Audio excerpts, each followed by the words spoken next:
Okay, so 7.3 notes. So if you haven't already, hopefully you can find your 7.3 notes. Write in this essential question. How do you find the asymptote of a natural base function? If you need to pause, you can.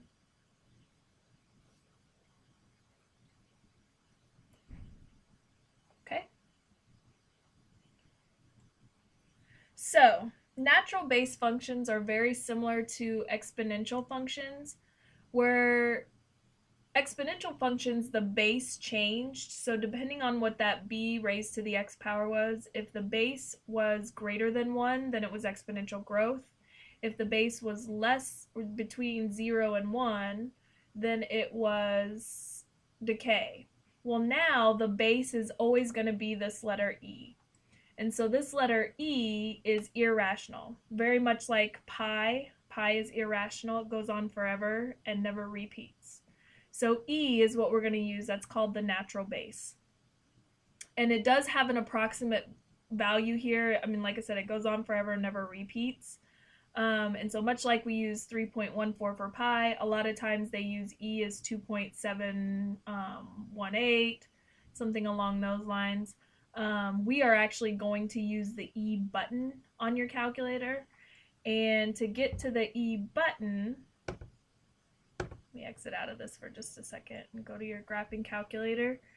If you look above your LN button, you see an E raised to the X power.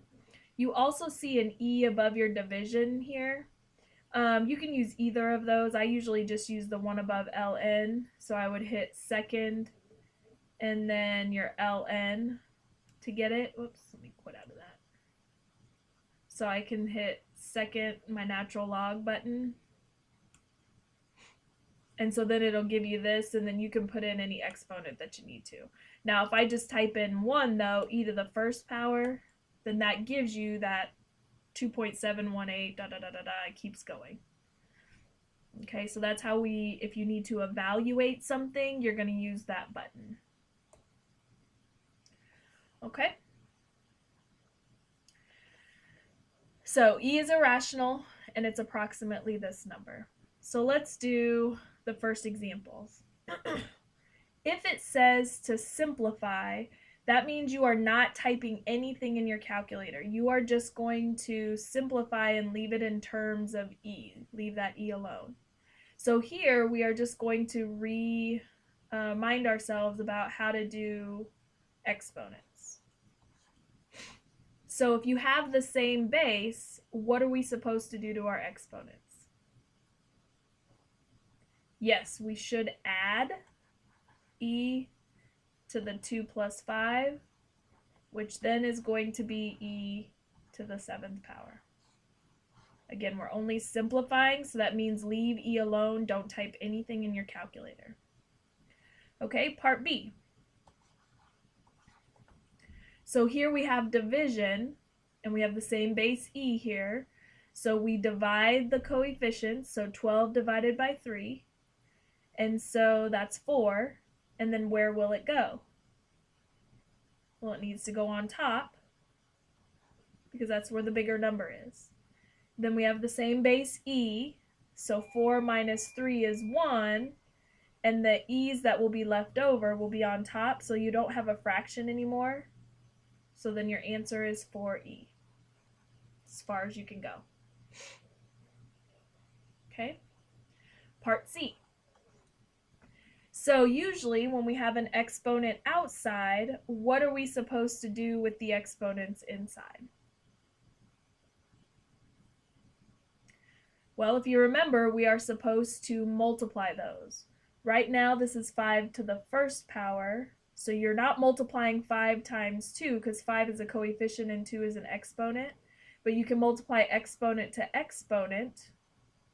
So then this would be 5 to the second power, and then e, this will be negative 3x times 2 is negative 6x. Okay? Then we just simplify even further. So 5 squared, that's 25, e to the negative 6x. Now we cannot have negative exponents. Okay, we don't leave it like that.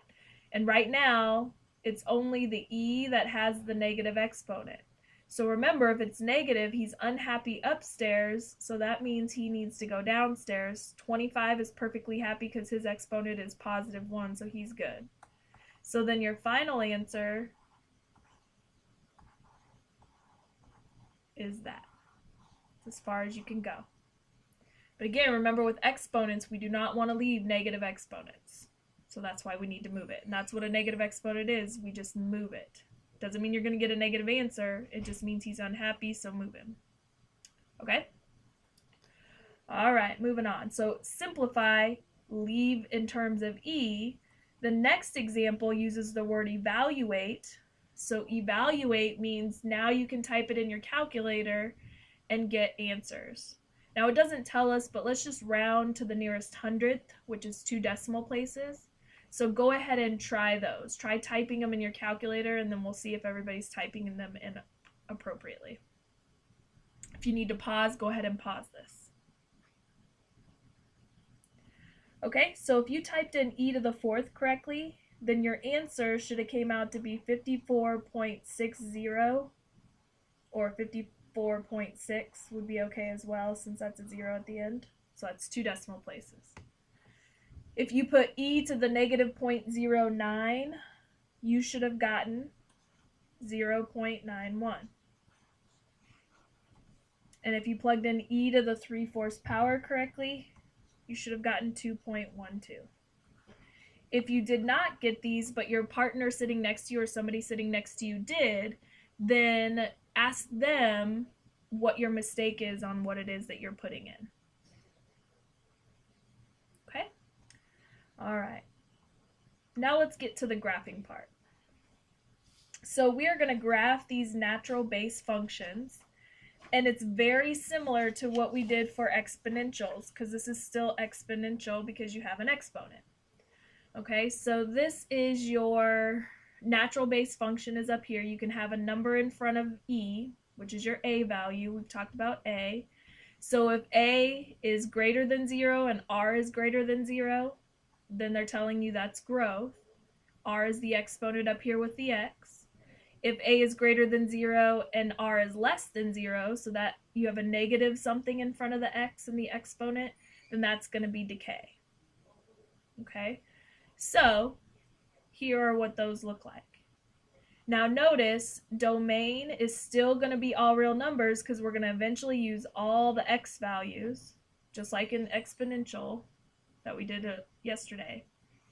But it's also going to be, our range will be y is greater than 0 for this one because our asymptote is at 0. So you will still have asymptotes on this one because there's no value that I can plug in for x that will give me a 0 for the y. And how we find the asymptote is the same way that we find it for the exponential. So when we get to the next example, we'll check that out. Okay? Okay, so we are going to graph this just like we did exponentials. I'm going to type this in my y equals, get some table values to plug in or to graph, and then we're going to state domain, range, and the asymptote from that. Okay, so let's go to our graphing calculator.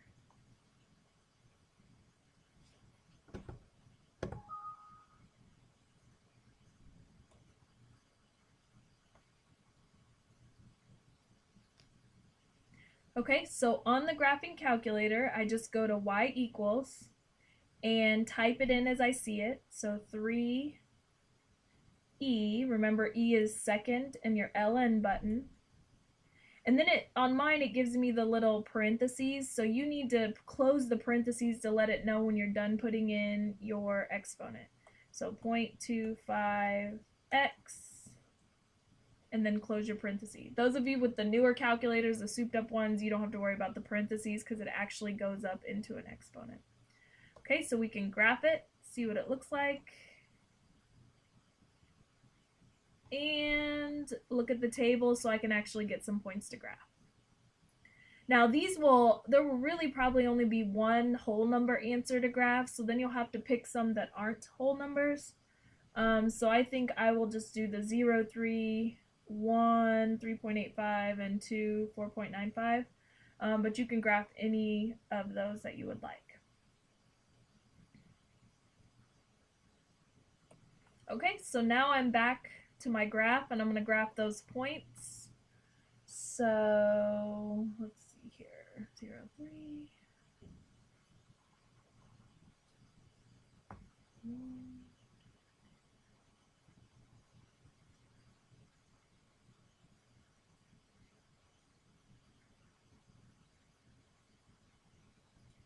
Okay.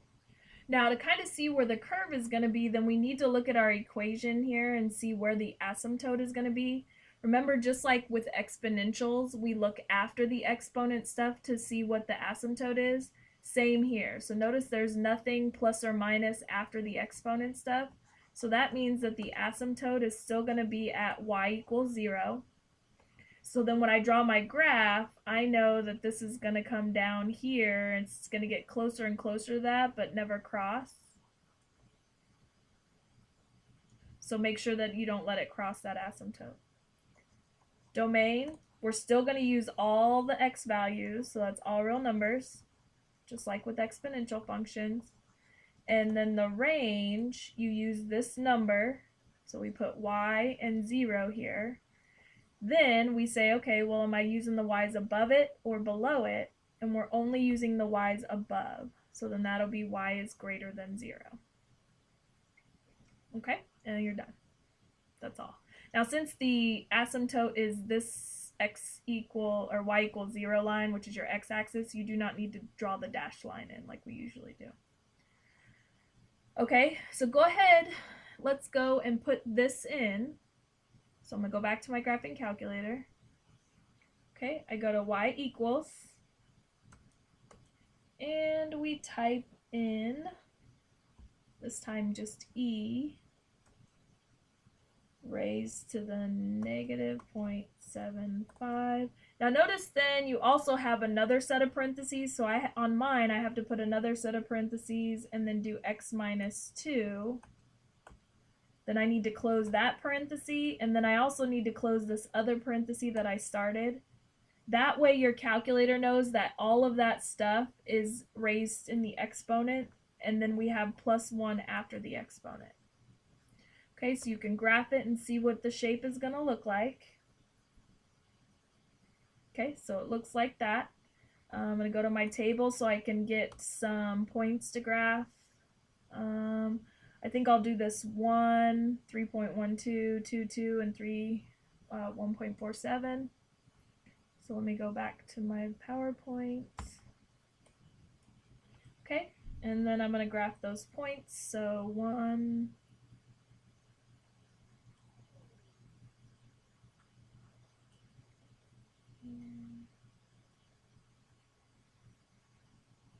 now looking at my graph, or I'm sorry, looking at my equation, you see that we have a +1 after all the exponent stuff. So that means that my asymptote is going to be the horizontal line y equals 1. So then on my graph where y equals 1, you need to draw that asymptote in, and we draw it in dashed. And then you can draw in your curve. And you can look back at your graphing calculator if you need to, but it starts high and then it gets closer and closer. Domain then, we're still going to end up using all the y values, so all real numbers.